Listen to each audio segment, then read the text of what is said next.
Oh, hey guys. Hey. Hola. How are you? Good. Bien. How are you? Good. I already started Stefan. That's all right. I enjoy doing this so much. Do I mention that every time? Yes. Pretty much. She's like, you need to stop. She's like, Stop saying that. we're sick of it. We're sick of it. We were talking about what we should discuss in the pod, and Andrew brought up a point that I made a few weeks ago, and to make a long story very, very short, the premise of it was a lesson that my mother taught me that I have to tell you I've been not only relearning over the years but also adapting over the years, which was every action causes a reaction, and you don't get to determine what that reaction is. And this to some degree stems off of what's more important, intent or perspective, and that's a question we can kind of ponder a little bit later. But really what my mother was trying to tell me and what she was trying to teach me was we were in this scenario, and I remember very vividly that we were walking through the mall, and my mother, I think a guy like bumped into her, and I just remember immediately like losing my mind, like, because my mother's like all I ever really truly cared about in this world. You know what I mean? Like, I care about you guys now. I care about family, of course, but that was always my one true love was my mother. And I remember Cristobal had been with us, and he had been, become really well ingrained and had grown to love my mother by this time, our mother by this time. And I remember we were just like looking at the guy, and we were like on him, for lack of a better term. We were kind of on him, like, what's up type of deal. My mother was like, yeah, no, that's great. I'm glad you think that that's good, but what if I had to come back here by myself and he saw me later? Or what if he had more people with him? Or what if something that you had done had caused either you guys or me or someone else to get hurt? And I realized, I was like, that's not the outcome that I thought was going to happen. And so here I was about to cause this action, thinking that I somehow had control of what the reaction was going to be. And I couldn't have been further from the truth.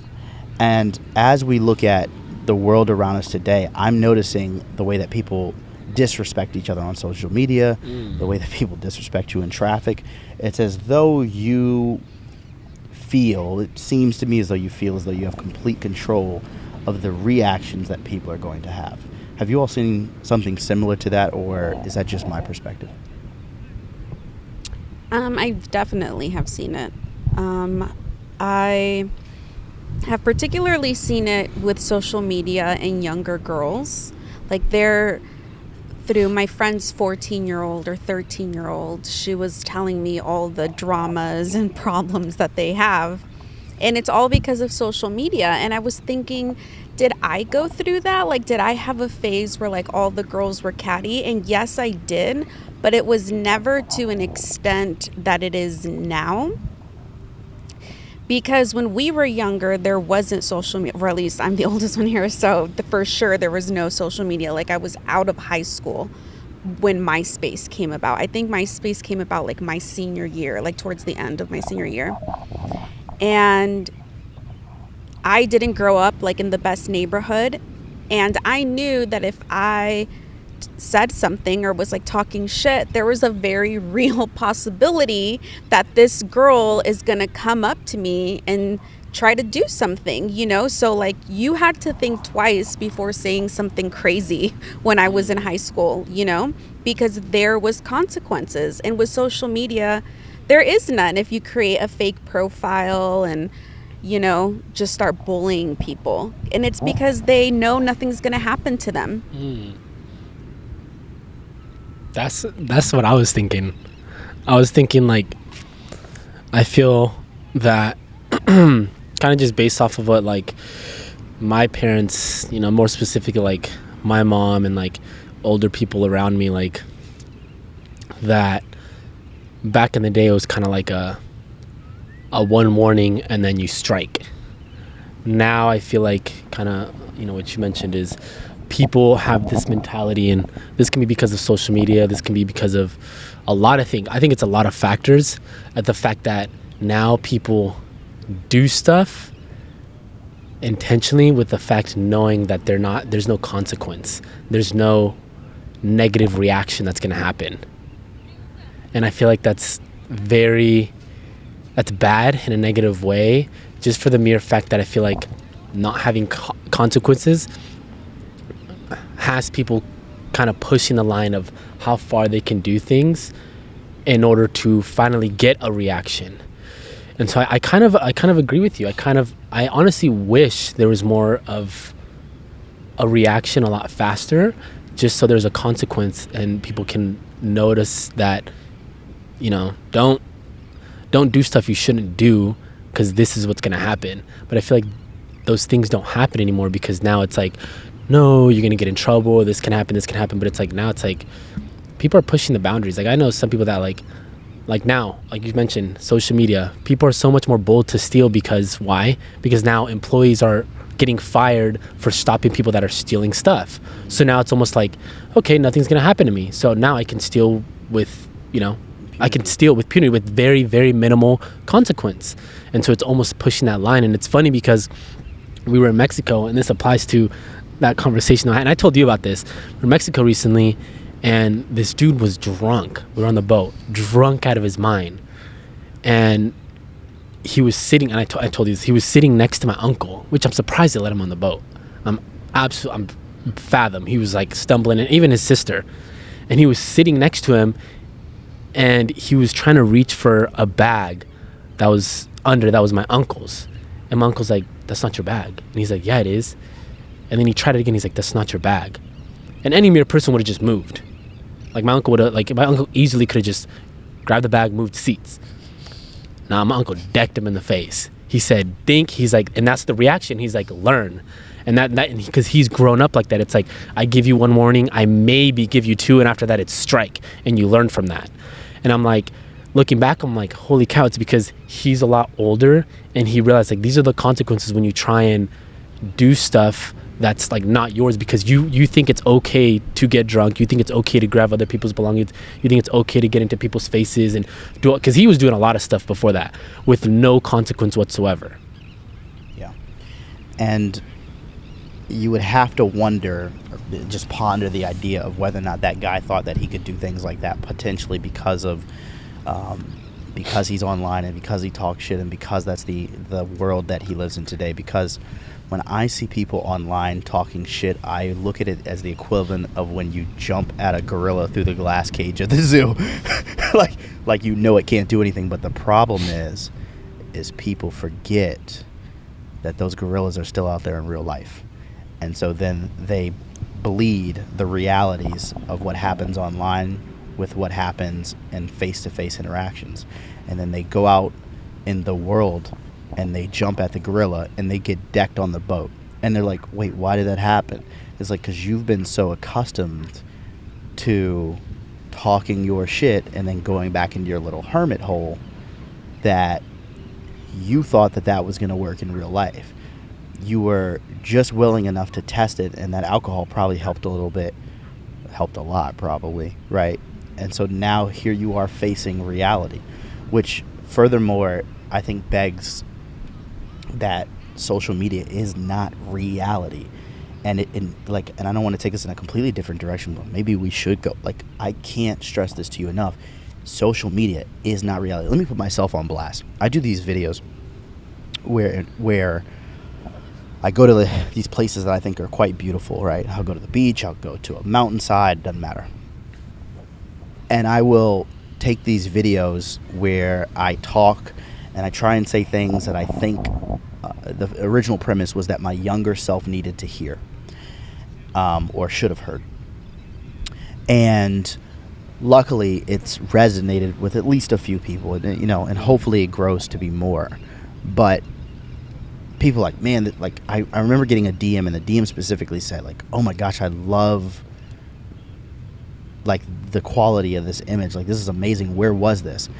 And I remember being like, oh, this is where it is. And then I felt bad. Let me tell you why I felt bad. Because what I didn't say was, this took 20 minutes to set up. This is a very specific lens. There's a filter on this lens. I fucked up this saying that I tried to do 4 times before I actually got it right. It took 20 minutes to take down. I had to walk down the side of this mountain. I went home and got on a computer.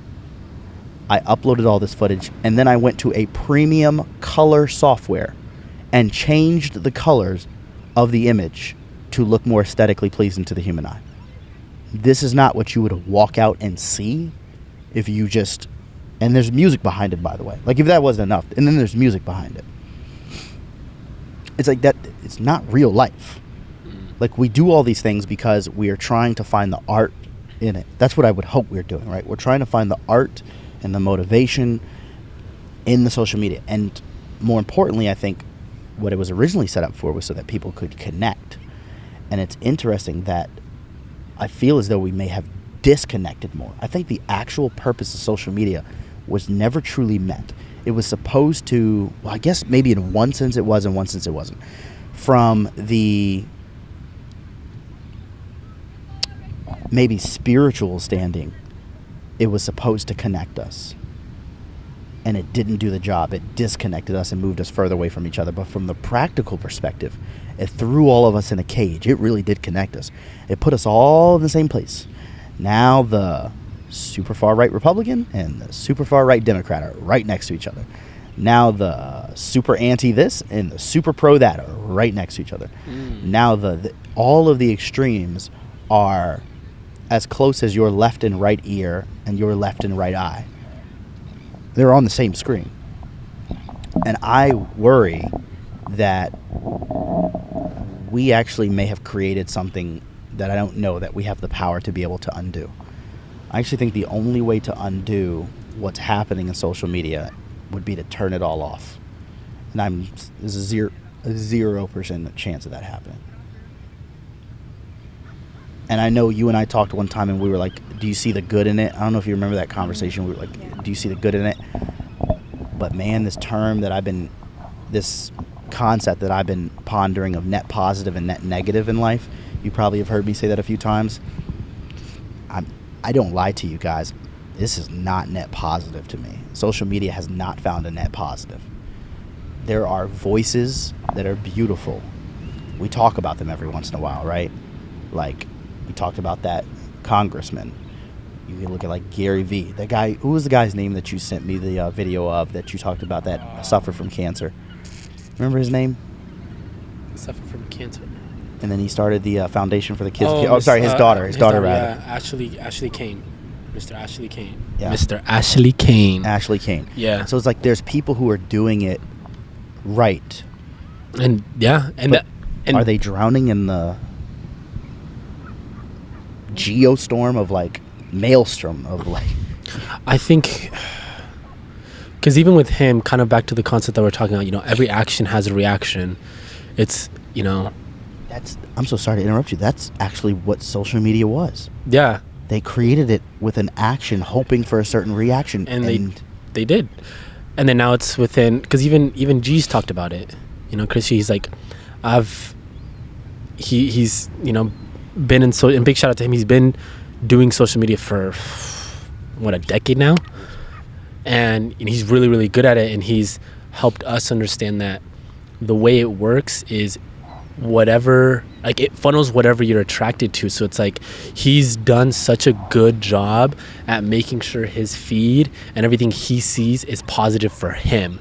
And it takes a lot to do that, but he's grown accustomed to be able to do that. And he talked about it with us. And he mentioned, he's like, yeah, now, like, when it comes to TikTok and things, he's like, my feed it's all positive things that I want to hear at that moment. And he's like, I've seen it to where it starts to shift, and that's where I'm seeing myself when it comes to what I'm looking at, where I have to shift back.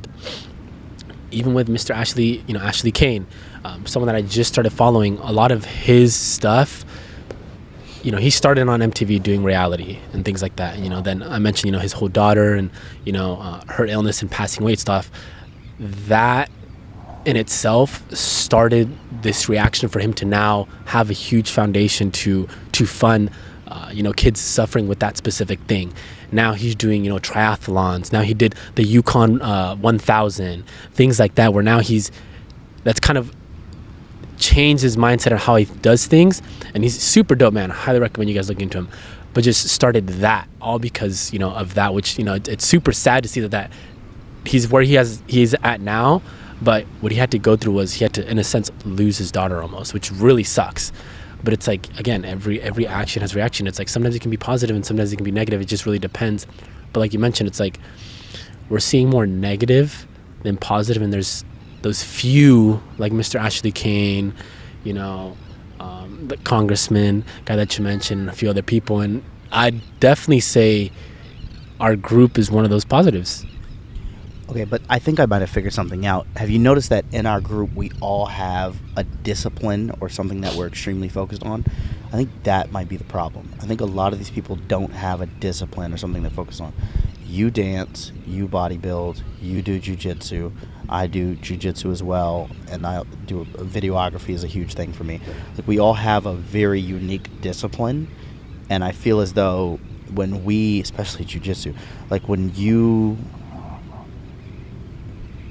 have to go from step A to step B and then from step B to step C, in the grueling process of learning a new thing, you are ultimately humbled by the reality that is life. Like, to be a woman in jiu-jitsu, which ideally was probably a sport created for men by men, and for you to have to learn not only your own strength but the strength of others, including men, because I'm sure you've rolled with them too, do you not walk away with the utmost humility almost every time you finish a class? Oh, for sure. I mean, I think jiu-jitsu is the ultimate challenge, and it's at least it's been for me the ultimate challenge.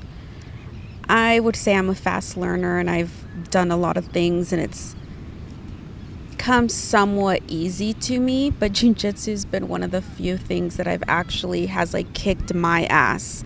There's no shortcuts. You just have to train and train and train. There is no shortcuts. You just have to show up and do it and get your ass beat day after day, and then eventually you start picking up on it, and it's the most gratifying thing ever when you do something right, which is like 1 out of 10 times. And you get so happy. It's like you failed 9 times, but then you won that one time. And you feel so happy with that one win. So for sure, jiu-jitsu is super humbling. And it's one of the few things that has to incorporate the mind and the body and everything. Like, everything needs to be in sync for it to be pulled off perfectly.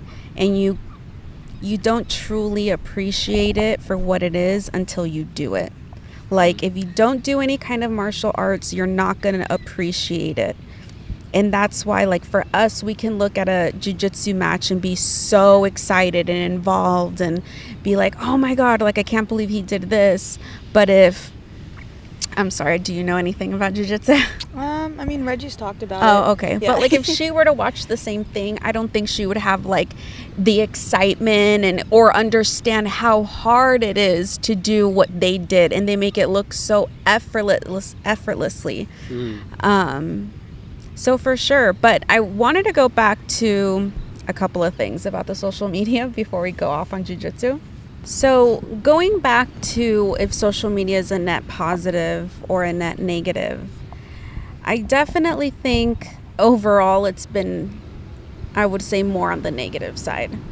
However, one thing that I've kind of realized is everything kind of ends up balancing out, right? Like, women went from being super oppressed to not having rights to slowly going the other way to the Me Too movement, which some people say has been taken. Some people could say it's an overcorrection, and just blindly listening to every claim and every allegation as though it's real. And that's not necessarily the case either. But what I'm trying to say is social media, I think, highlights all of the negative qualities in our life. You know, it just amplified materialism and fame and, you know, trying to portray the picture perfect life. But I don't know if you guys have noticed, but I definitely have noticed a huge shift also in speaking about mental health now that we have social media. whereas we did not before. When I grew up, no one talked about mental health. I went to high school in the early 2000s. No one talked about mental health. Nobody talked about depression or how to cope with it. And I didn't learn about it until college, but I really didn't start getting introduced to a lot of these ideas until a couple of years ago on social media. Now, social media did cause a lot of depression, but it also amplified it and made it come to the forefront. So it's almost like, yes, it's negative, but we're slowly, I'm just being overly optimistic, but I think that in the future, social media will be a little more positive than negative. I don't know to what extent, but I have faith in us that eventually more people will start doing what we're doing and having meaningful conversations. And like, on my feed, it's all about like mental health because those are the pages I follow. Like how you were saying, you know, if you look on my Instagram, you're going to see a whole bunch of therapy posts and memes, jujitsu, and a lot of stuff on Tauruses. But like, it really is catered to what your interests are. Now, if you are a negative person and just follow gossip ads and all this negative shit, then your feed is just going to be filled with negativity. So it's kind of what you choose to make it to a certain extent. Yeah, and I'm going to say it slightly differently in this talk. This goes back in a talk you and I had the other day, which was it's a, how do I say this correctly? It's simply a magnification of yourself. And that honestly, that scares me even more. Like, because you talked the other day about alignment and frequency, two terms that I was not very comfortable with until recently. And I saw someone today at breakfast this morning. We were outside and the ladies went to the bathroom, and I think that gentleman went to the bathroom as well. It was just me and you at one point. And I remember looking at this woman as she walked by in this group, and I was like, man, I can't quite place it, but that woman is not in alignment. Like, her energy just was not right. I am not a guru. I am not Gandhi. I am not that guy, but I can tell you it just didn't feel right. I could see it in the way she walked. I could see it in the way she talked. I could see it in her attitude. I was like, it's just not, you're not centered right now. And I wonder if that is the case. Let's say I'm right just for a second. And we see that social media isn't centered. And because of that, we see that it has bred a lot of negativity. Would that imply that the majority of people who are participating are not centered? And that's a scary thought, because then it truly solidifies a point that I've been straying away from because I don't want it to be true, which is that more people need help than what I originally thought when I was a kid. I really thought adults had it all figured out. No. Bro, let me holler at you. No. They do not. Got more problems. They have more problems than Yeah. kids did. And a massive issue that I have no idea how to solve is there's a high population of those individuals who don't want to fix their issues. There's a high population of those individuals who don't even know they have issues to fix. And you said something, Andrew, you said this group is, a part of that quest to be better. We find each other, but how selective have we been in terms of the people that we have around? I want you to think about that for a moment. Like, when that dude, no disrespect, because I hope he might watch this. When that guy reached out on Instagram and I sent you that message and I was like, this guy wants to be on the pod, and I sent it to you and you were like, what do you think? And I was like, this does not feel right. And you're like, all right, cool. That ain't it. And I'm sure you probably felt the same way too. And the problem is that we get into these spaces and we're so unaccustomed to having healthy relationship dynamics because people like us are so rare that I wonder, do we then begin to isolate and then we don't even go out and help the world? And I'm hoping that things like what we're doing here change that. But I just don't know if it's at the pace, because the people who are capable of being the shepherds for those who need to be herded in the right direction. I'm not saying I know exactly where they're going, but need to be helped along the way. And sometimes that's protection. That shepherd is a protector as well. The people who are supposed to be tasked with being those shepherds, man, I gotta tell you, some of them are choosing their own peace, and that is New Zealand for me. How many times have each of you guys heard me say, I'm out, I'm going to New Zealand? Yeah, I need you to stop. No, I'm kidding. Every time I see you, pretty much. The other day I was like, man, you know what? I'm going to New Zealand with you. I literally said that like last. F this shit. I'm going to New Zealand with you. We literally talked about it. I told you, I was like, yeah, we need to go to New Zealand. I was like, what's up with New Zealand? We need to visit now. At this point, we need to visit. It's going to be our bumper sticker. Seriously. I want you to think about something, because as much fun as we have with it, I actually pondered and did the self-searching, and I came to the conclusion that there's a real problem with that theory. There's a real problem with that mentality. And the problem is that it is a snapshot that we can isolate to understand that Reggie, for even a brief moment of time, thinks about giving up. Not on himself, on all of you. All of you. From time to time, the burden, and this is, by the way, this is self-inflicted, but the burden of trying to help people becomes too heavy to bear. Mentally. I haven't even really done anything. And it's like when I look at the wave that's coming towards me, I'm like, you want me to surf that?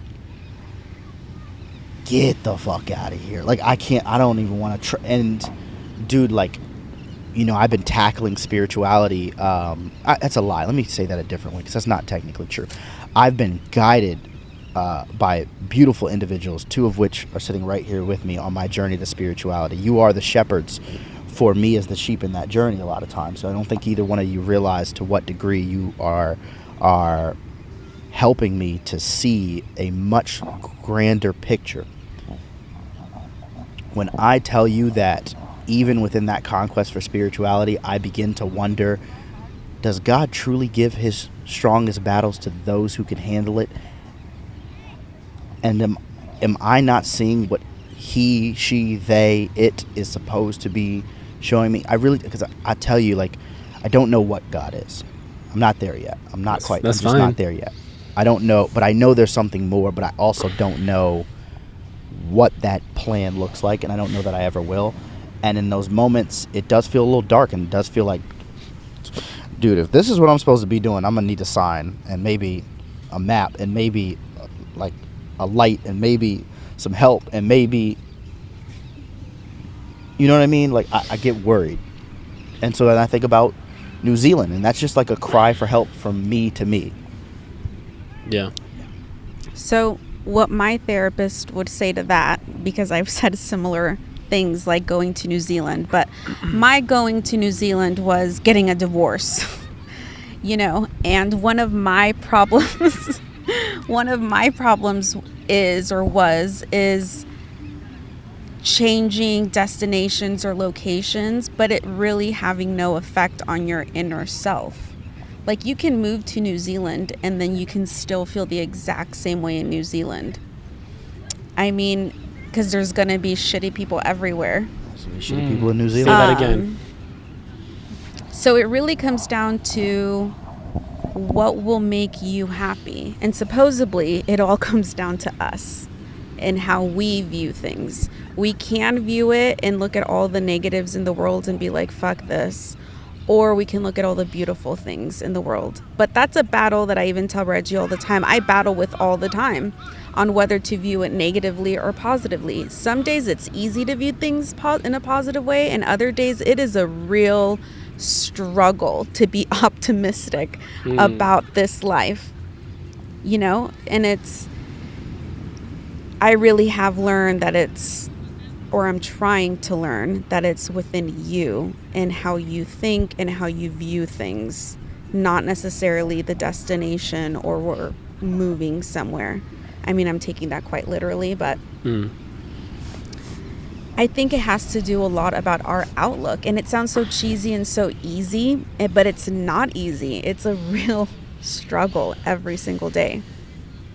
Yeah, it's the problem is it's every single day, and it's like waves wither rock away over centuries. And sometimes it feels like the burden of responsibility. Man, I did not want to come behind. I did not want to come. What is that saying?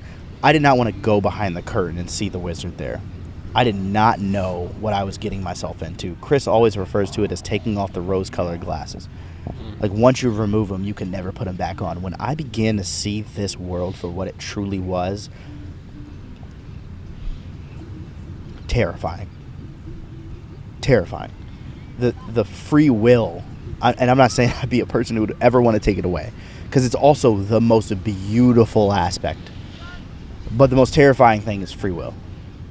Yeah. Like, what we are able to do whenever we want to do it is absolutely terrifying. Yeah. And beautiful. It's yeah. There's so, like, so much to unpack here. So much. And so, like, that day by day of watching, like, you have to have the discipline to constantly reinforce your own mental health every single day, just to combat the forces that be trying to take the mental health away from you. Think about that for a minute.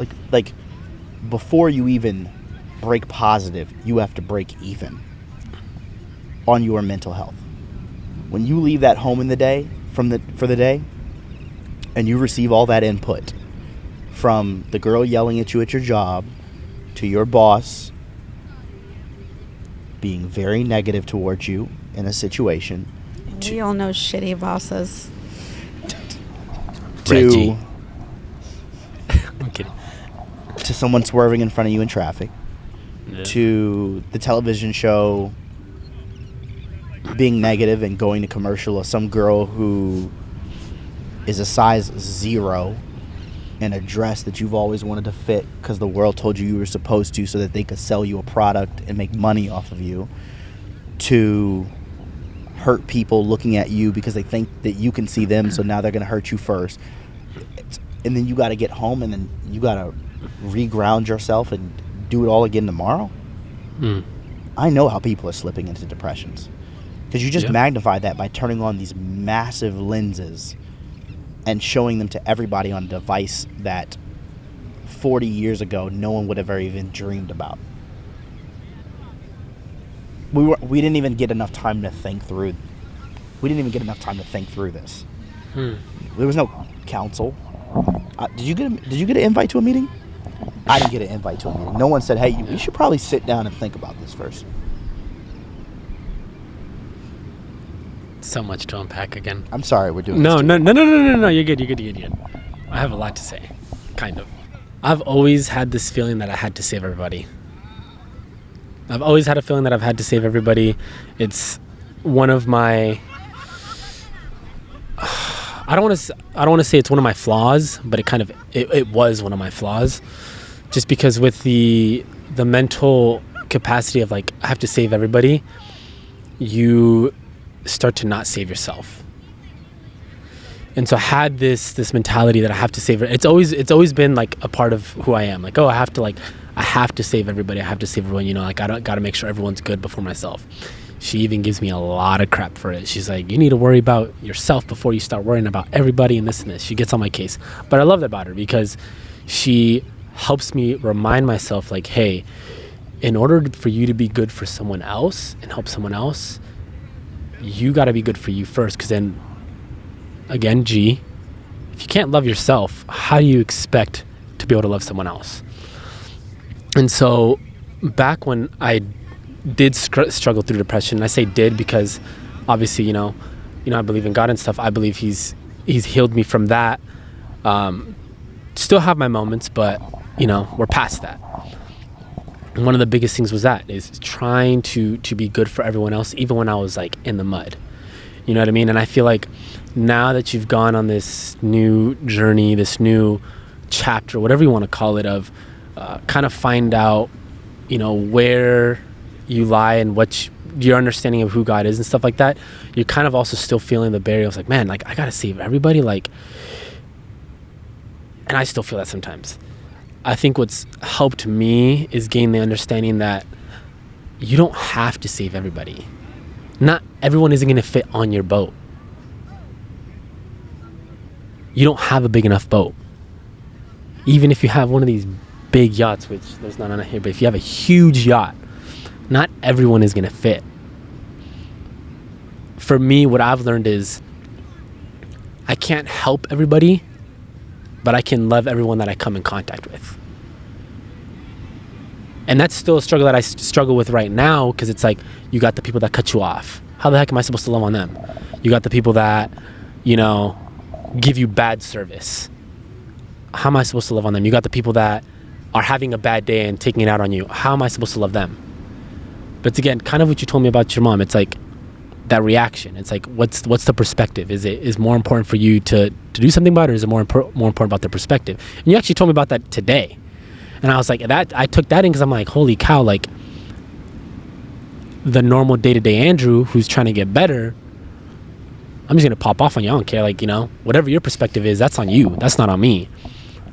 But now you've even helped me to realize, like, well, their perspective is kind of more important, because then how is that going to lead to the next thing and the next thing and next thing? How is that going to cause this domino effect? And so for me, I've really grasped, and that's kind of how my relationship with God has established to where it is, and could be 10 times better.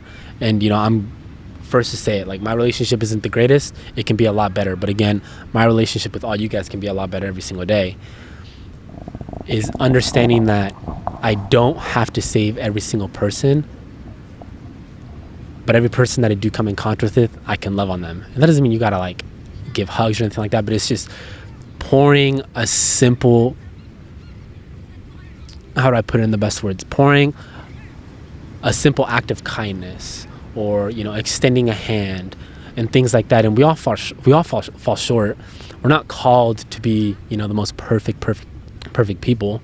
It's just about trying to be, you know, like you said, better every single day. And so my biggest thing is that I've learned, and that my therapist told me, was like, you first have to be good for yourself, Andrew, and focus on what you can do better. Because he's like, you're not going to be able to fill everyone else's cup. He's like, your scars are your scars. Your scars are going to maintain your scars. You can't put that onto other people, because that's your scars. You need to focus on those.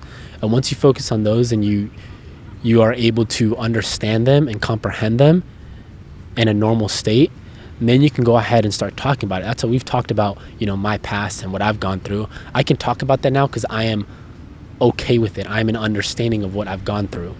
I'm an understanding of what I've been through.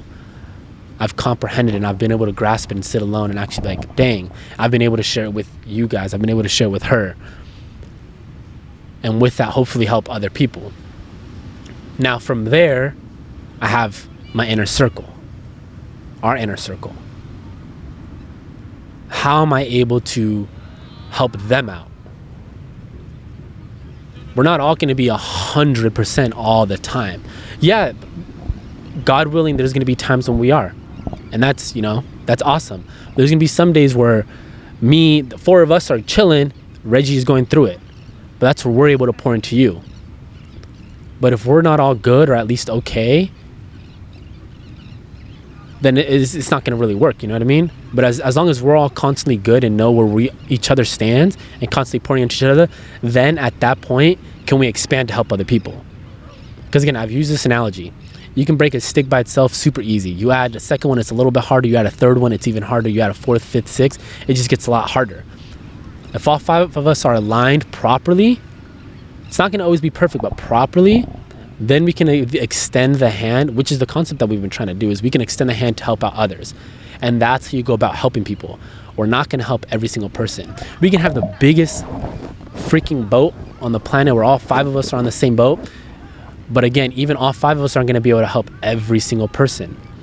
if you trying to help every single person, Christy's trying to help every single person, I'm trying to help every single person, we're gonna be so mentally drained at the fact that we're now not being like, oh shoot, I gotta make sure still that, you know, Reggie's good, and our minds are gonna be on helping out every single person, that we're gonna forget about each other. We finna sink the boat. The boat's gonna go down. So I feel like for us, and even for you, it's always being like, okay, let me go back to the core and understand, okay, I need to be good for myself. Now, outside of that, I need to be good for the team. I need to make sure all my brothers are chilling, they're all good. Hey, we're all healthy. We all still got roofs over our head. Our businesses are booming. Our businesses are doing okay. Hey, we're figuring out if something's struggling. All right, who can we reach out to, or how can we help someone on the outside, and go at it that way? Because if we're just all constantly just being like, trying to help, it's like, we're going to end up doing more damage for ourselves than anything else. We can't please everybody. You try and please everybody, you ain't going to please yourself. Just like you can't help everybody, because you try helping everyone else, you're not going to be able to have enough help for yourself. A realization I came to was that we don't have the capacity to help everyone. Exactly. And with that, it's not about quality, because I've always, back in the day, I believed that my calling was to be a pastor, to be a youth pastor. That could still happen. God willing, that could still happen. And with that, I had this very ill image of like, man, I want to pastor a mega church. I want to be a youth pastor for, you know, a church that has 10,000, 100,000. But that was such a bad mentality. Because what good is that going to do for me? If God willing, absolutely, that'd be awesome. But I had the wrong image about it, where I was rather like, man, I want to be able to speak over someone and get the quality. Because again, if we're out here just trying to help people just because it's helping them, like, where's the quality in that? You know what I mean? For us, I think what's most important for all of us, and you guys can all take this with a grain of salt if you want. For us, it's like, if we're going to help people, we have to help them with quality and genuinely help them. I'd rather invest 100% of my time with you, Reggie, and being able to help you better yourself and hopefully cause a tree life effect, because a tree isn't just linear, it branches out. I'd rather help you, give my full attention if it's a year, 2 years, 3 years.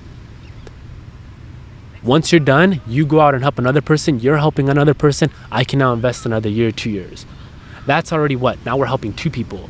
You help that person, I help this person, he goes out, that person that you helped goes out, he's helping someone else, you add someone else to your boat, I add someone else, he had someone else, right there with two, now we're at 4. They do the same thing, we're at 16. They do the same thing, and it's just gonna multiply. And that's the way we gotta think about things. Rather than, man, okay, Reggie, I'm gonna help you, I'm gonna help you, I'm gonna help you. Now I'm dividing all of my time. Where's the quality in that? Now, if I'm like, okay, you guys are good, now you guys are gonna go half-ass helping other people and then go on from there and from there. I'd rather just go at it 100% than just being like, oh, like, let me just try and touch all these people. Because then again, like, that's where I feel like you have this disconnection where it's like these people are just trying to, you know, touch as many people as possible, and it's like the message gets lost completely, because now I'm just giving you half the message. Yeah, it's quantity over quality. Exactly. I'm giving you half the message rather than giving you the full message. You're going to give that half to someone else. Now they're only going to get a quarter, and I'm going to give half to this person. If I'm giving you guys each 1/3, what's a quarter of 1/3? And that's how it's going to go about. And I feel like, again, it's going back to centralize and be like, okay, how can we fully invest in helping specific people? And longevity wise, people be like, oh, but you're not helping that many people. Long run, we're going to help more people do way better things than the person that was helping so many people right off the bat just trying to get those numbers. We're not a pyramid scheme. We're not trying to get as many people to get jumped on. That's not what we're doing. Like you know what I mean? When you were saying it, I was like, this sounds like a pyramid scheme. A pyramid, yeah. But that's how people do it. They're like, oh yeah, you know, hop on. Let me just give you all the information. Just like, no, like, I would rather invest my time to really make sure you're good and how I can assist you before that. Just like us, that's what we're doing with our businesses. Everything that we're trying to build within the next month and start and then build on for, you know, future generations. It's like, how are we going to be able to do that if we're then trying to do like 10 other things outside of that? It's not going to work, because now we got 5 minds, but then we got 1 out here. So now it's really, we only got like 4, maybe 3.5. It's like I'd rather have all 5 collectively doing one thing to better it, and then with that, once it's fully generated, it's like, shoot, like now we can do that stuff. And that's literally what we talked about today.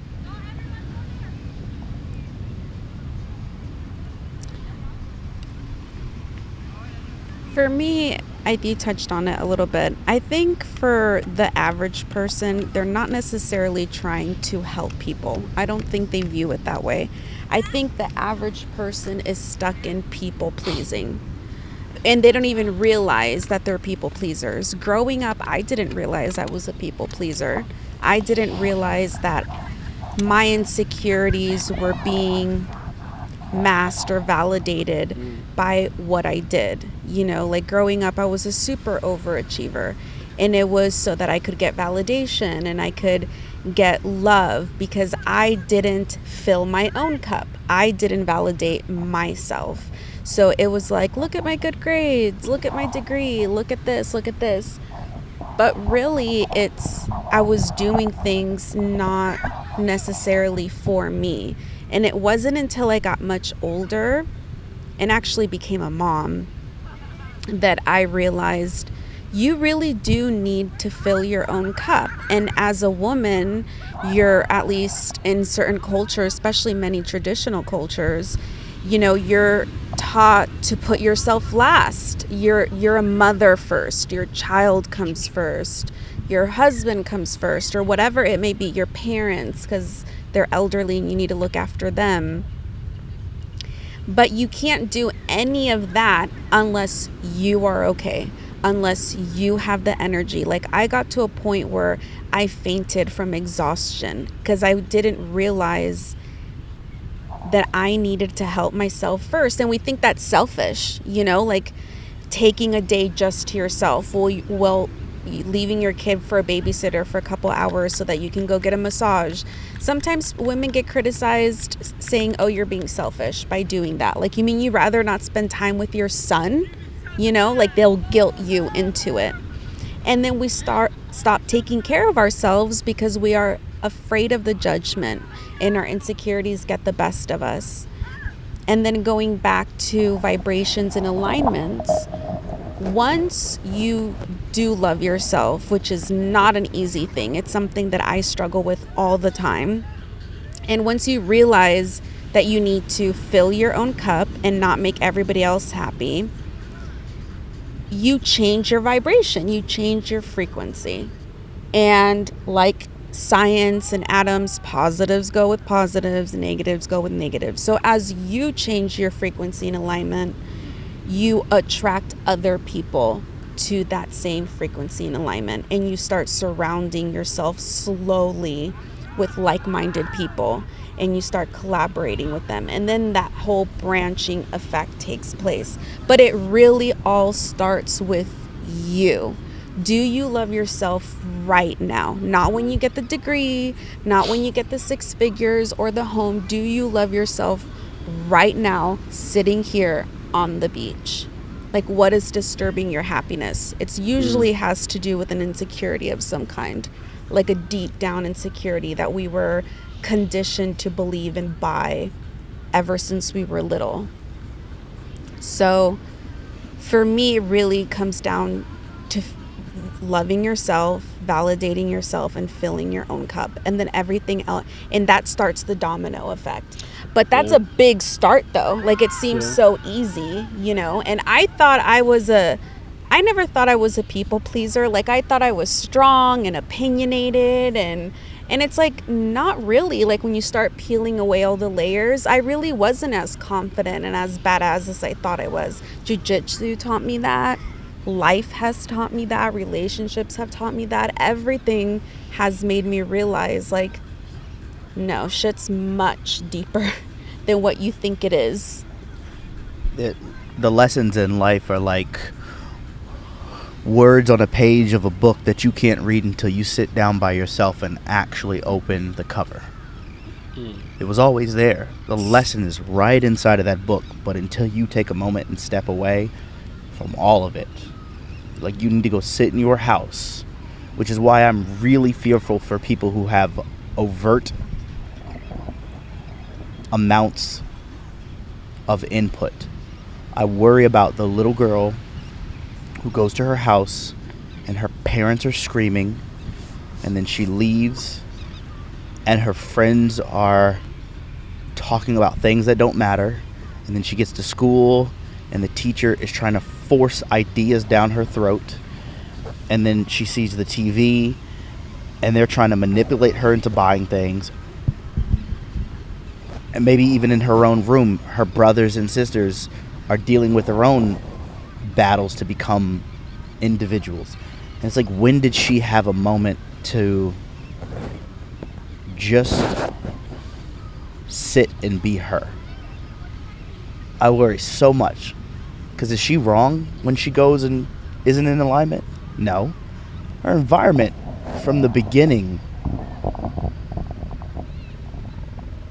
took away so many opportunities. And I hate when, you know what I stopped saying? I was in the car with Danny the other day, and we had a weird moment where I was like, man, like I said I'm blessed and highly favored because something positive had happened. And then I was like, wait a minute, because we were driving through a very impoverished neighborhood at the time that I said that. And I looked out the window and I was like, wait a minute, that feels wrong. Because does that mean that they're not? Are they not God's favorite? Are they not worthy? Are they not? Did they do something wrong in a past life? Like, how do I justify this? You can't. Life is just life. Like, either we were given free will or we weren't. And if that's the case, we got some work to do. Yeah. We have some work to do, because the things that are happening for me are happening because of the opportunities that I was presented. Luck is when preparation meets opportunity. Correct. I firmly believe that. 110%. Obviously, there's people that, come up differently, that, may wonder and question, why did they come up in that specific home, and why did, their friends that may have more come up in that specific. Believe that, we're all placed in our specific homes for a reason. Some people just, how do I put it? Yeah, some people just come up differently. But I feel like that understanding that is should go back to your purpose, as far as like, okay, that's why I'm doing the things that I'm doing to help specific people. Because I know for me, I would have been like, man, like, okay, like what can I do to help them? Which, to answer that question, it's like, continue doing what you're doing, help yourself, help your team, in order for you guys to hopefully one day, because God works in mysterious ways. I've heard crazy stories where, you see someone and you see that they may have been struggling and you wanted to help them, but they kept going about what they were trying to do to better the world, and they ended up meeting that person again and helping them at that time. And so I believe that if God be willing, you continue to stick to what we're doing to try to help ourselves and help our team, that eventually the right people, that God will use his timing to bring the right people to our team, be like, okay, now's your time to be able to provide for this person specifically. And I truly, for me specifically, I truly believe that, and it's helped me just gain a better understanding.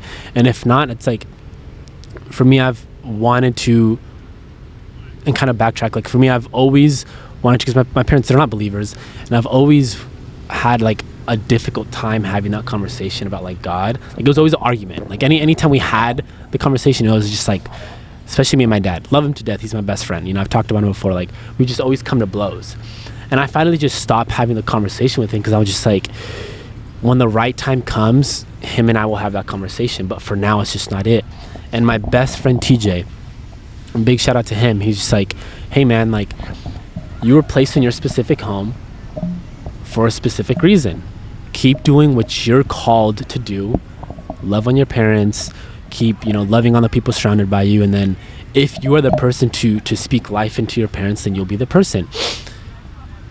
And eventually he would be able to have the conversation with my parents so much more easier, and kind of open up their eyes to be like, okay, like answer more difficult questions that I maybe couldn't have answered.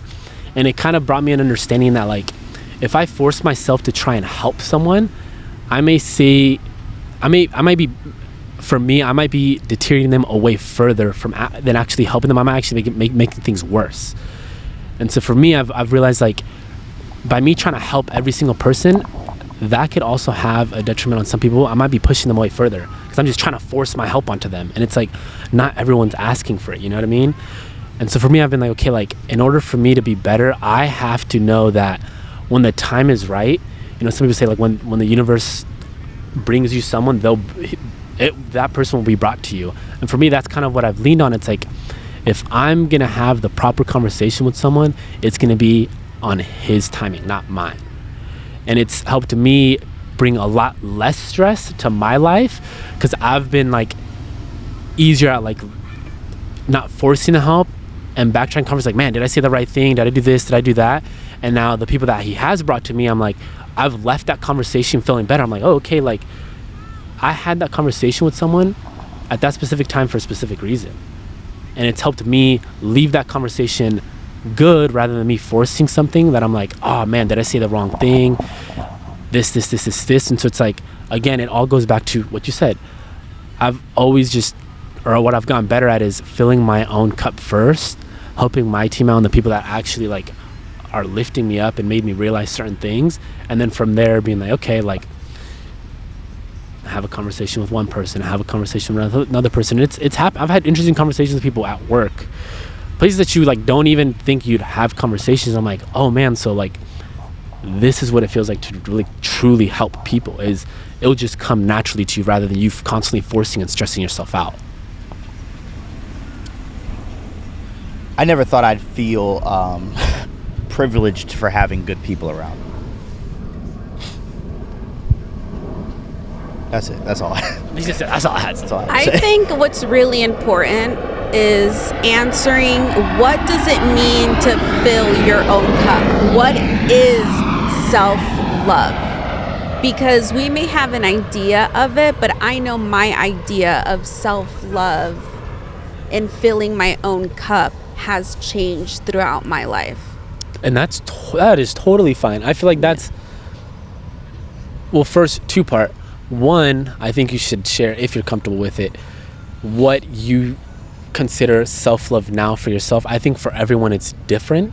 I think the fact that you even mentioned, like, I feel like it's changed means that you've grown. You're not at a stagnant. I know for me, you know, it used to be something different than it is now. And I've realized at one point I was very stagnant. It was the same thing, and I was just like, okay, if it's stagnant, then and I still feel the same, am I really loving myself if nothing's changed, if I'm not growing, if I'm not changing constantly? And so I know for me, the perspective that I see is like, at each season it's going to be something different. And so the fact that you mentioned, I think that's growth on your part. And for each person, it's definitely going to be different. I feel like that's a big reason why we're doing this, especially is to kind of understand, like, my self-love is for sure going to be different than Reggie's. Yours is going to be different from mine. Mine's going to be different from yours. Yours is going to be different from hers. And I feel like people that are, and I want to say healthy in a way of, That's a cool helicopter. that is.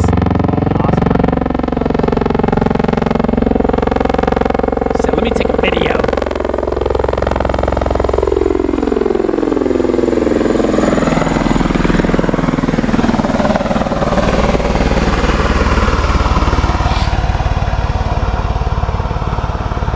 Huge. Hundreds of millions of dollars of American taxpayer money at work right there. Yeah, we pay for that, a Funding percentage. machines of war. That small little piece of thread came out of my Funding income. machines of war. I feel no safer today. No, I'm just kidding. I'm sorry. We'll cut that out. Yeah. All right. And I think the question that you were about to ask her was, what are the stages of... I'm sorry. I'm just taking Yeah, it no, back. what is I would say that all of us are at a stage where, for lack of better terms, healthy, you know, mentally, physically, spiritually, if I want to say too. And I think understanding and sharing how we express self-love for us and how we're trying to better ourselves is the main reason why we're doing this. Is for the person on the other side of the camera, it's like when they're struggling, they have 4 different perspectives of things that they can possibly do to better themselves. So let's just get really specific for the people that genuinely, because I know when I first started therapy, I would say, oh, well, I go and get a massage. And they're like, yeah, that's great. But what more than that? It's more than just getting a massage. For me, it was creating boundaries and what I am willing to accept in my life. Because I did not know because a lot of times you are labeled as mean or rude or selfish by saying, no, I don't want to do that. But sometimes saying no is a form of self-love. First you need to figure out what are your clear boundaries. Are you going to let your significant other talk to you in a negative way? Like, that's a boundary you need to have clear. What type of people are you allowing in your life? That's a boundary. How are you fueling your body and your mind? That's another boundary. Do you want to challenge yourself? Like, when you say, I'm not changing, I'm not evolving or progressing, what do you mean? Do you mean materialistic, business, educational, physical? Like, what does that mean? And it sounds like I'm like trying to simplify it too much or nitpicking, but some people genuinely need a very simple, clear, direct way so that they can start. A lot of people just don't know how to start. Like, a lot of people think they know who they are. I thought I knew who I am. And then I sit in front of a therapist and they're like, so tell me about yourself. And I'm like, well, I'm a mother. And they're like, yeah, that's a title. That's not who you are. That's part of who you are, but that's not who Alejandra is. Oh, well, at that time I was married. Once again, you're a wife. That's not who you are. That's just a title that you wear and that you do. And then it's like, when you break it down, it's like, well, holy shit, who am I? Like, who the fuck am I? Like, what do I stand for? Like, what can I say right now, today? Is Alejandra strong, yes or no? I can finally say, yes, I am. And I've had to go through shit to be like, no, I am strong. Like, I thought I was strong, and then I went through some craziness, and now I know I'm strong. Yeah, can I admit Love something? that. Go ahead. When she didn't ask me this question, when she said this exact thing verbatim the other day to me, the very first thought that came to my mind was, I was like, what am I? And I was like, I'm afraid. I had to come to a realization that I am like actually terrified for all the reasons I just told you. Like, I'm terrified. So you're so right. Like, I don't think we know who we are. We're just masking it. Because who taught us that? School didn't teach us shit. We learned math, science, history, kinda. Like, whoever taught us about boundaries? Whoever taught us self-love? Like, yes, the Bible tells you love your neighbor the way you love yourself. I take that as loving yourself so much and understanding yourself so much that you are willing to sympathize with people. Ooh. However, sometimes you need to go through shit to truly sympathize and be compassionate towards others.